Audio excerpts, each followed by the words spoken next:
عالم اسلام کے لیے ایک بڑی خبر۔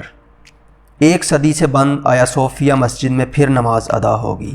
ترکی کے صدر رجب طیب اردوان نے اعلان کیا کہ مسلمانوں کی تاریخی عمارت آیا صوفیہ میں 24 جولائی کو نماز ادا کی جائے گی۔ واضح رہے کہ یہ عمارت 6 صدی میں بازنطینی بادشاہ جنسٹین کے دور میں بنائی گئی تھی۔ 1000 سال تک یہ عمارت دنیا کے سب سے بڑے گرجا گھر کے طور پر استعمال ہوتی رہی۔ تاہم 14ویں صدی میں قسطنطنیہ کی فتح کے بعد سلطنت عثمانیہ نے اسے مسجد میں تبدیل کر دیا تھا اور لگ بھگ 600 سال تک مسجد کے طور پر استعمال ہوتی رہی تھی۔ 1934 میں مصطفیٰ کمال اتا ترک کے دور حکومت میں آیا صوفیہ کو میوزیم میں تبدیل کر دیا گیا تھا۔ ترک صدر رجب طیب اردوان نے تاریخی اہمیت کی حامل عمارت اور یونیسکو کے عالمی ورثے میں شامل میوزیم آیا صوفیہ کو مسجد میں تبدیل کرنے کے صدارتی حکم نامے پر دستخط کر دیے اور 24 جولائی سے نماز کی ادائیگی کے آغاز کا اعلان کیا ہے۔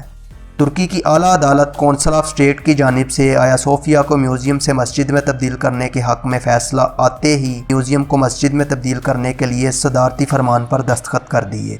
عالمی ذرائع ابلاغ کے مطابق ترکی کے صدر نے واضح کیا ہے کہ انہوں نے آیا صوفیہ کو مسجد میں تبدیل کرنے کے لیے اپنا خود مختار حق استعمال کیا ہے۔ ترکی کے صدر رجب طیب اردوان نے ساتھ ہی خبردار کیا ہے کہ آیا صوفیہ کے اقدام پر تنقید ہماری آزادی پر حملہ تصور کی جائے گی۔ عالمی خبروں کے مطابق عدالتی فیصلے کے بعد جیسے ہی رجب طیب اردوان نے صدارتی حکم نامے پر دستخط کیے تو لوگوں کی ایک بہت بڑی تعداد دیوانہ وار آیا صوفیہ کے باہر اکٹھی ہو گئی اور اس موقع پر انتہائی پرجوش انداز میں نعرے بازی بھی کی گئی۔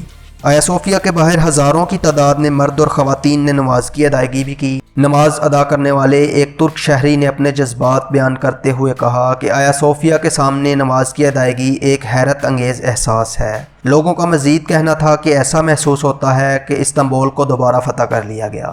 آیا صوفیہ کا کنٹرول محکمہ مذہبی امور نے سنبھال لیا ہے۔ 1934 کے بعد اب دوبارہ آیا صوفیہ میں اذان کی آوازیں گونجیں گی اور باقاعدگی سے نمازیں بھی ادا کی جائیں گی۔